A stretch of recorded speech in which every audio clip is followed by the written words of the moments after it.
a show where we get to interview professional artists on their quote-unquote bad art, or the journey to being creative.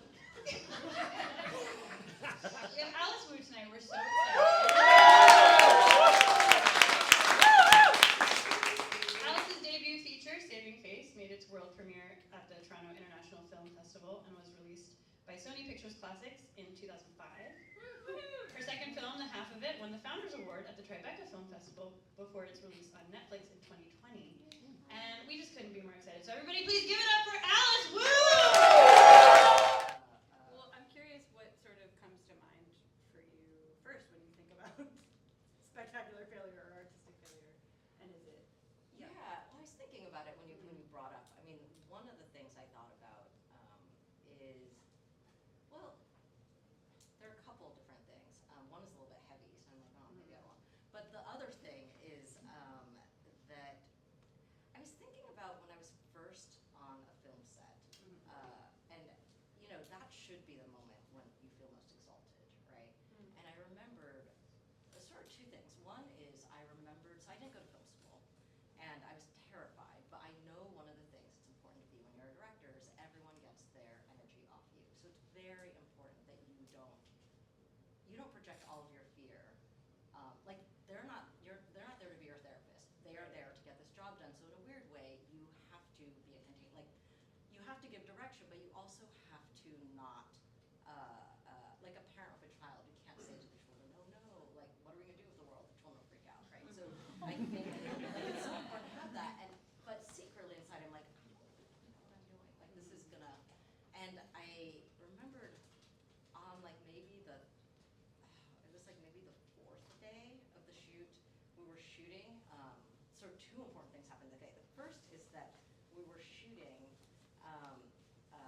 There was a scene that I felt was very important, and because you're always running out of time, the producer and the AD are always like, you gotta cut stuff, and they really wanted me to cut this whole sequence where finally the two love interests are finally in one of their, like after this whole build, they're finally in the apartments after a date. We're all like, are they gonna hook up? What's gonna happen? And they really wanted me to cut that sequence, just jump straight to when they hook up. And I was like, no, probably because I'm like such a romantic and I am all about like the slow. And I was like, no, we can't. And my producer, who's wonderful but also very aggressive, like just screaming all the time, like is always yelling. And he's like yelling and screaming at me and screaming at me and screaming at me, and had screamed at me like every day through this whole thing. And that's just who she is. Like she's like, and I know, like and she, and I just remember this moment where finally I was just like, I need 2 minutes, and then I just like left the set and I ran around the corner and I burst into tears, which is like my nightmare, right? Like the last thing you want, and like my nightmare is on my set I am crying, right? And so I'm like, this is awful, and then like the script suit came over, like after, and he was like, are you okay? Like come back to set. Everyone wants you to come back to set. I'm totally destroying any impression you have of me as a director now. And so I come back, or maybe this is exactly what you expected. And so I go back, and it's super funny because my producer, Robin, and Robin is hilarious. She has like this horrible dog. I mean, who's now dead.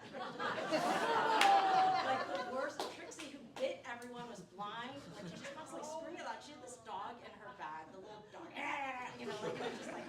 And she also is kind of like this. Yes. No, it is totally like that. And so she's in the corner of Trixie's like, and she's also grumbling. And she's like, they hate you. They love you. They hate me. And basically, I come back and everyone says like, we will do anything you want. Like, and I realized, like, weirdly, it kind of had worked. The genius of Robin is her scream at me so constantly caused the entire set to rally around. So I'm like, why is she like, So there was that. So I was gonna say, like, the funny thing is, like, on the one hand, I'm like, this is a nightmare. The second thing was like, I got my scene. It was like, but I lost any sort of like illusions I had about how cool I would be. But so there's that. Hey everyone, can I just check in on something? Yeah, what's going on? Oh sure, by all means. Yeah, of course. I called this roommate meeting so that I could validate your seating choices. I'm sorry. All right.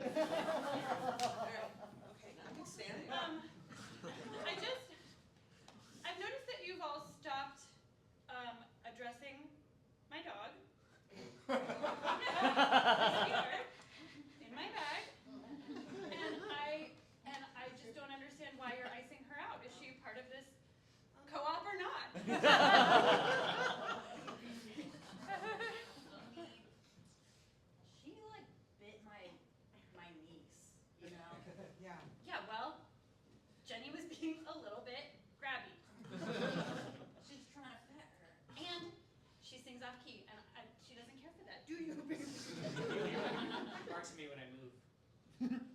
So don't Just- move. Jeremy, don't move. I'll try. Easy. Sometimes I gotta go to the bathroom. Do I have to stay in there? She wrote a really rude review of my book on Goodreads. And that's why I'm loyal. And obviously Melissa's not gonna like leave me hanging here. Exactly. She also peed in my mouth while I was sleeping. I saw that happen. That's crazy. That's crazy that she can do She that. clearly got, my door was locked. Yeah, she has a copy of my key. That's what I thought too. But then I set up a little camera. She got a lock picking kit on Amazon.com. Are we not at all a little impressed? Using my time. Too vindictive for being so small. Yeah. What are you talking about? She's an angel. She's carving her initials into your arm. You're eating. Her eyes are bright red. Like those vampires from the movie Sinners. But not only at night, all the time. Time. Because she's so special. One time, I woke up in the night and her paws were on my chest and she was looking me in the eye and said, "I know where you sleep." She said that? Yeah. And then she snapped and I felt just. She can snap. She can type. She can pee Look into to your you mouth, too. Melissa. You're acting like I wanted that. No. She called my mom. You and me thing, not a me and her thing. You guys are doing water sports? I can't even move? I can't even go to the bathroom? Can I tell you about something? Of course. You can tell me anything. I was just on a date. Yeah. And I told her everything about me, Okay. and she told me I was a failure.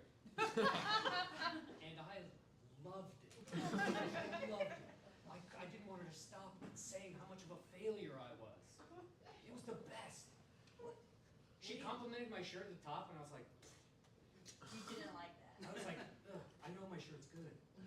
And you But told then her- she said, "You're a fucking idiot and a loser." I went, "Oh my god, you should come to my place." She said no.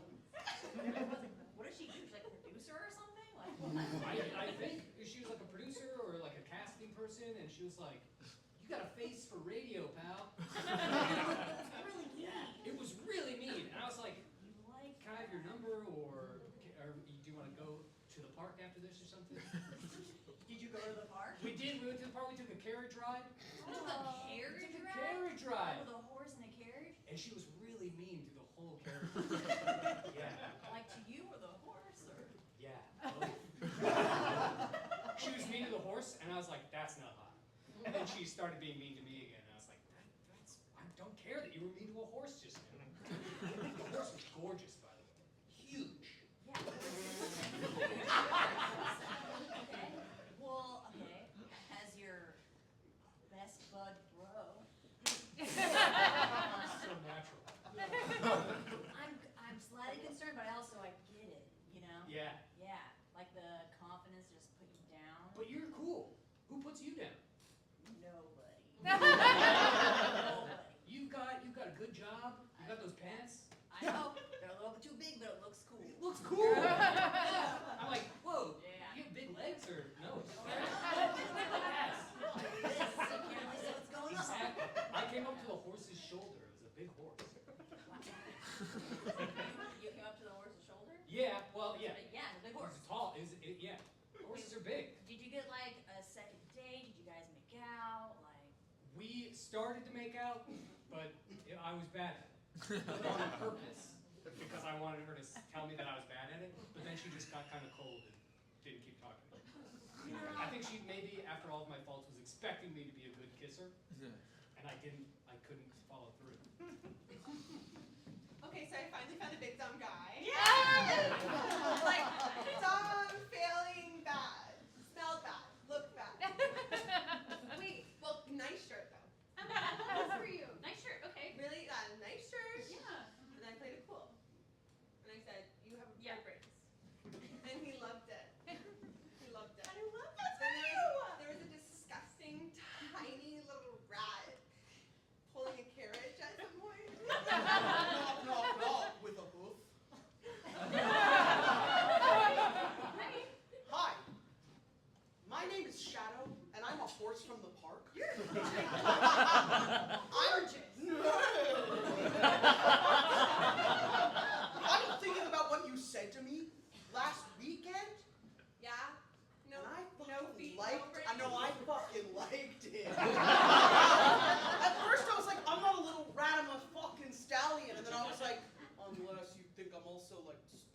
Oh my god, love triangle.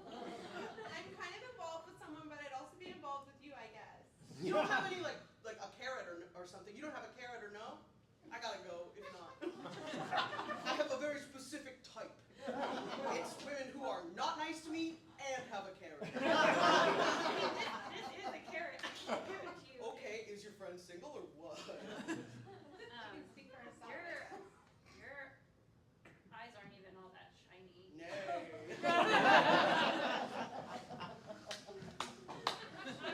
I don't know, man. I'm pretty sure she's cheating on me with a huge horse. I'm curious about how your relationship to failure and like improv, like I know that I'm curious, yeah, if that No, it's such a good question. No, it's so funny because I actually, so I do improv. It's like the thing that I'm like closeted about for so long.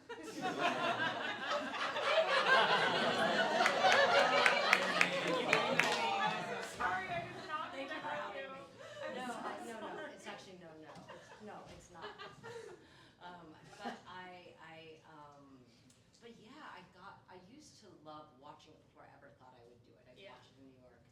But the reason I got started doing it, well, two things, which I think is very common with improvisers, is I had a breakup of a long relationship, and for some reason people go into improv straight from breakups. The other thing is I had this terrible case of writer's block where I was just starting to think about writing again, and I couldn't, and I thought, I have a deep fear of failure, right? Like a deep, deep fear. I thought I need to find something that I am guaranteed to fail at, and I have to fail at it somewhat publicly. And I thought maybe that would cause me to be inured to failure. So I was like, maybe I'll take like an improv drop-in. I'll do improv, and I don't know that it didn't get me to start writing, but I did fall in love with improv. So last month, or it was like a month, maybe 2 months ago, my first film, its 20th anniversary, and it was having this like big screening at the Smithsonian. There's like a Q&A, and the thing is, I periodically every few years get like pulled out to like do a Q&A, and it's always like an audience full of Asian lesbians, right? And it's like I like playing with Asian lesbians. And so and I know like afterwards there's always like, and I totally appreciate it, but I know in that moment, like people come up and they want to tell me their story, and I'm so Yeah. grateful that, but I also know that it's not, like my role is not to be me. Like my role in that moment is to hold a space for people to like, talk about whether it's a relationship with their mom, but a lot of times it's also about their desires for love. Like probably every day I might get like a DM or something from someone talking about how this gives them hope that they can find love, and which makes me really happy. And I was thinking about this recently, and I realized that because, because a few years ago I made this, this feels so personal, but okay, hopefully we're all relatively normal. We're all recorded. When I hit 48, I was like, God, I'm always in a relationship. I was always in a relationship from 22 to 48. And I finally was like, I think I'm done. I'm not like against being with someone, but I put like almost zero energy into meeting anyone. And it feels very weird to have arguably made the Asian American lesbian anthem movie, like the romantic comedy anthem, and have people, I think, wanting to believe, like say, like wanting from me some sense that things are going to be okay, and I so want to give it to them. Oh my gosh, Jennifer Eustachian. Jennifer? You were in that. I don't know how to tell you this, but you're so inspiring to me. Yeah. That's me. Yeah. I loved all your books. I read all your books. I know a lot of people don't, or that's what I've heard. But I really like your books. And I want you to like did you get to become a princess like the people in your book? Because I think that I'm gonna be a princess someday, and like you really inspired me to be a princess or a dragon, but I feel like a dragon is less. Did you ever get to be a dragon? Are you when you're at home? Are you a dragon?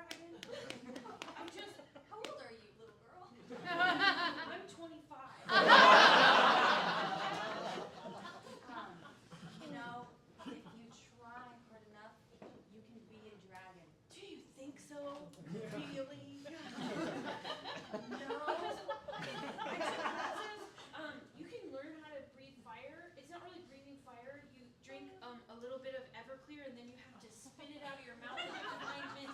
That's And dangerous. yeah, I set a lamp on fire one time, but that was like as close as I got to being a dragon. But I just always thought, like, wow, I bet Jennifer U Station is at home right now, just like being her most dragon self. Well, it all started one day on a winter's night.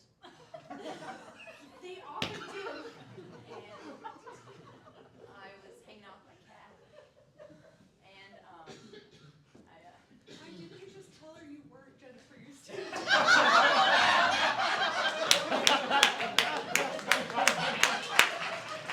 All right, level 2 improv class. Come on in.